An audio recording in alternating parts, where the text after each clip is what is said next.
he becomes the only offensive coordinator next year in the National Football League that has 0 NFL experience. So it is a bit of a gamble for the Seahawks to hire Ryan Grubb, but there's no way to paint over that this is not a loss for Alabama. Now the question becomes, was it an expected loss from Alabama? Is this something Kalen DeBoer knew was going to happen or thought it could happen and had a plan for this? How big of a deal was Ryan Grubb leaving and going to Seattle for you guys over the weekend? I think it's pretty massive based on the fact that DeBoer had so much confidence in Ryan Grubb, he really could delegate and let Grubb run that offense. And now he's got to go back, and Kalen DeBoer, obviously it's his offense, but he's got to figure out, even whoever he brings in, is DeBoer now going to be calling plays? And I would say the answer is yes. And then the other side is perception. What does this look like on Ryan Grubb and how he actually left this program? Yeah, it does look bad. I mean, there's no doubt about it. If it did indeed go down the way Bob Condata of the Seattle Times reported, and we sent that out from Next Round, that is, I don't think, the way you should be doing business in college football. I'll read it to you from the Seattle Times if you're listening. This is Bob, who covers the Seahawks. This is one blurb in there, but it jumped out for those in this region of the country. Though the Seahawks had interest in Grubb from the start, one reason for waiting to make the hire official was to allow a 30-day window for Alabama players to enter the transfer portal to pass after the Nick Saban announcement. Now, as I pointed out on Twitter, and it, of course, got misconstrued, and a lot of people said I was just being an Alabama apologist, which is fine. This happens all the time in college football, and it's wrong. This happens all the time in college football, and it's wrong. It's wrong for Alabama to do it, and it's wrong for anybody to do it. This was not me saying, everybody does it, so Alabama should go. No, it's wrong. And I said that. And it is why I've always been in favor of players having freedom of movement, because God knows coaches do. But they still do in this situation. They do. A lot of people are wringing their hands that these guys are being held hostage by this coaching staff. But you had made a point that we'd gotten to a point in the semester where even if anything had changed, those guys likely weren't going to leave Alabama because the academic year has started everywhere until the next portal opens up, which is after spring football. Yeah. And they still, if they were only staying around because of Ryan Grubb, then they still can leave in this next portal that comes out. I really think the only one that it possibly could impact at all was Ryan Williams, the 5-star commitment, who committed on National Signing Day, and then this came afterwards. I don't know what his freedom of movement is. I assume he also can leave and go somewhere else. Boy, I'm seriously pissed, though, if I was told, like, if one of the main reasons, okay, I love this offense, I love what I'm seeing, Ryan Grubb is a big part of this, Ryan Williams, whoever, if they were told, oh, look, I'm going to be there, I'm not going anywhere, I would, and you probably will see guys taking another look at this on the outside of spring on the portal. It's still odd to me, Brown, because I was at the event that Ryan Grubb got up to the microphone and said, I'm your offensive coordinator, I'm Ryan Grubb, or I'm Ryan Grubb, I'm your offensive coordinator. And now he's just doing, introducing himself like all the other assistant coaches did after him. But the crowd reacted like he was saying, I'm your offensive coordinator. It was so definitive. Well, no, that's why I got Jim to reenact it. I wanted to know how definitive it was. Yeah. And when you reenacted it, like, I let it go the other day because I thought enough time had passed that he's not taking this job.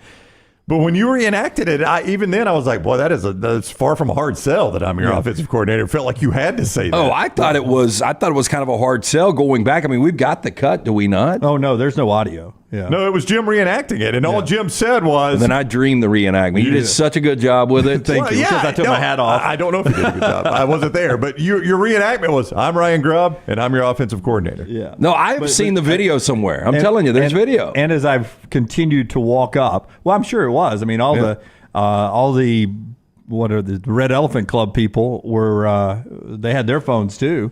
But they gave a rousing response afterwards. And the way you talked is like almost he waited for the response. Like, I know what I'm about to say is probably going to get applause, so I'm going to give the break. I mean, was that the case? I can't remember exactly, but there was a loud response. About as loud as when Freddie Roach got up there and said, I'm Freddie Roach, da, da, da, da. But they all got up afterwards and said that. But the fact that he was even part of the event at all, showed, A, he was in Tuscaloosa working. He was playing the role as offensive coordinator at that point. At least, he wasn't recruiting me. I haven't been in any team meetings. But the one event I've been around that coaching staff, he was playing the role of the offensive coordinator that day. Well, there's people over there talking about, they're saying Huff is the bigger loss. Scott Huff is the offensive line line coach that they're talking about, that now it looks like Ryan Grubb is going to bring with him to the Seattle Seahawks. Oh, that's official. They've reported that. Okay, well, if I was Kalen DeBoer, you know what I would do? I would backtrack and say, Scott Huff, you're our new offensive coordinator and offensive line coach. If he's that good. Why would you not? Because, hey, look, here's the thing. I'm going to call plays. You'll have the title. You'll make the money, and you'll get the higher profile job here. In case you missed it, Adam Rittenberg had reported very shortly after the Grubb announcement in Seattle that it was expected that wide receiver coach Jamarcus Shepard and tight end coach Nick Sheridan both would be promoted to be co-offensive coordinators. It didn't say who would call the plays, and leaves the door open for Kalen DeBoer actually to call the plays too, and that they are looking for a quarterback coach and an offensive line coach. But there also is the possibility that Missouri's offensive coordinator, Kirby Moore, who has a tie to Kalen DeBoer. Back at Fresno, right? Fresno, could be in the mix, and he's making $1.2 million at Missouri. It could be in the neighborhood of a $2 million offer, like LSU gave the Missouri defensive coordinator to get him to Baton Rouge. Well, boy, is that ever going to suck for Eli Drinkwitz? You finally get a really good team there, and they come in and pick up both the coordinators. It's what's going to happen with these players, too. Yeah. I mean, Missouri's just not going to be able to compete. Kirby Moore would be, because of the familiarity in the conference, what he was able to do last year. I think that could soften the blow. But Sheridan and Shepard aren't going anywhere. So the Shepard guy apparently is a target for Ryan Grubb with the Seahawks. And you get the feeling that if he is not promoted co-offensive coordinator, that he could be the wide receiver coach for the Seahawks. He is very well wanted by Grubb and McDonald in Seattle. Well, you saw what Jamarcus Shepard was able to do as wide receivers coach with these wide receivers. Yep. This is where you've got to be really strategic if you're Kalen DeBoer. And is there any way, instead of making Shepard and Sheridan co-offensive coordinators, bring Huff back and make Shepard and Huff co-offensive coordinators? I don't know. I don't know how important the Huff hire is. Well, they were the Joe Moore offensive line of the year. Yeah, they won that big piano that one time. They really did this past year. But I don't know how important he is. Ryan Grubb seems to be big because and this is the way I take it, and you guys tell me if you're wrong. With Nick Saban, they changed offensive schemes all the time. But every time they changed defensive coordinators, they came in and they were playing Nick Saban's defense. You learn Nick Saban's defense, right? Yeah. And I feel like whoever comes in as offensive coordinator, they're going to be learning Kalen DeBoer's offense. Ryan Grubb was the play caller, but he had learned Kalen DeBoer's offense over the year. They've been together since way back at Sioux Falls. So Ryan Grubb and Kalen DeBoer were like-minded, one brain when it comes to offense. Now, I'm not trying to discount the importance of Ryan Grubb, who apparently he's got an NFL job, great game day play caller, but it is the same offense. Kalen DeBoer is going to stick with this offense. Whoever comes in as the OC is going to learn Kalen DeBoer's offense. That's why Moore becomes important, because he has familiarity with it. Well, that's true. He already knows it. But and some are saying, just Kalen DeBoer should just call the plays. But, obviously there was a lack of comfort in him doing that as a head coach, or Ryan Grubb never would have been a thing, right? He went out and hired Ryan Grubb, so he didn't have to call plays as a head coach. That's not to say he's not involved in the offense, but game day play calling, that's a totally different animal. So I don't think taking the Alabama job, you want to go back to something you obviously were not comfortable with at Fresno and Washington. Yeah, because to your point, there's more nuance to being the head coach at Alabama than even at Washington. There's a lot of things a lot of boxes you got to check as the Alabama head coach that you probably didn't have to check at Washington. You definitely didn't have to check at Fresno. So let's don't add play calling to that, game day play calling to that. Well, you guys know how high I've been on Kalen DeBoer, but this is disturbing to me because, Ryan Grubb, it was about that relationship. You heard Brock Heward early saying he's bringing the entire gang. That's what I would be excited about. Now it looks like Grubb and Huff are not going to be there. Those are big, big departures. And Grubb had plenty of time to come in and see what he thought things were going to be like in Tuscaloosa. And for him to bolt, I don't know how you guys see it. He had no NFL experience at all. Like, if he had been in the NFL, maybe it's his desire to become a head coach, and the easiest way to do that is to become a coordinator in the NFL.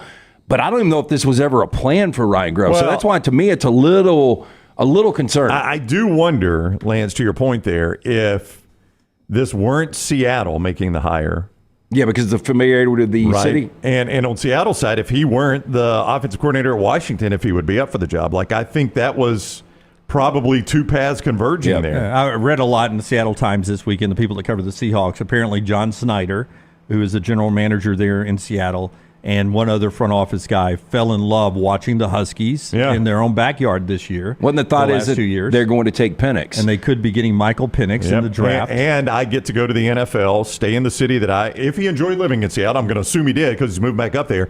I get a much better calendar and get to stay where my kids are. I guess he's got kids. I really don't know a whole lot about He's got him. one child, doesn't even have to change houses. Yeah. I mean, there's a lot of upside to it. Yeah. It's why you're seeing a lot of college coaches do this, go to the NFL. Hey, and only 32 of these jobs. So if he had left Alabama and didn't take this job with his friend Kalen DeBoer and went back to Washington to be Jed Fish's OC, or if he went to another college to be an OC and not stick with Kalen DeBoer, I thought it would be more alarming than him going to the NFL. The NFL is still the National Football League, right? No, I get that. I'm just saying he had no ties whatsoever. None. But, when this initially came out, Pro Football Focus or wherever it was a week ago this past Friday, that there was interest mutually on both sides, that's when, Brock kind of told us, Brock Heward said that there was the infatuation with Seattle and that organization watching the offense the last 2 years. You know what the trendy thing is right now, though, in college football is hiring a sitting head coach as a coordinator. Yeah. I mean, Alabama has already done it with Kane Womack. Obviously, Chip Kelly to Ohio State. You wonder if DeBoer's got a head coach even out there that he likes.